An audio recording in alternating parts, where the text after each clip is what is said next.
The ventilator is a medical equipment that is extremely critical, and the world is facing a shortage of this resource as it battles the COVID 19 pandemic. A ventilator, what it does is supplies air directly into our windpipes, it aids in breathing. Now, the COVID 19 virus, what it does is attacks the respiratory system. So, people have difficulty in breathing, and people sometimes in severe stages they struggle to even inhale enough oxygen. So a ventilator supplies this oxygen. Now let's look at how people are dying because of this disease. They're not inhaling enough oxygen, so there is not enough oxygen in their bloodstreams, and enough oxygen is not being supplied to their organs. Their organs start failing, and that's how people succumb to the disease. So how do we ramp up the production of ventilators that are so essential?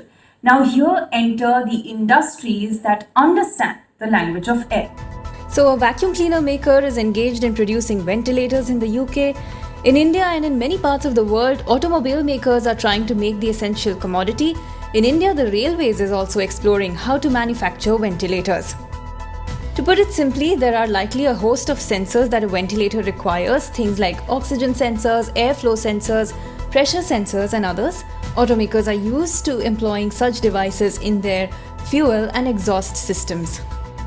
India's Mahindra was the first to answer the call to help amid the crisis. At one end, they, along with two large PSUs, are working with an existing manufacturer of high-spec ventilators to help them simplify the design and scale up capacity.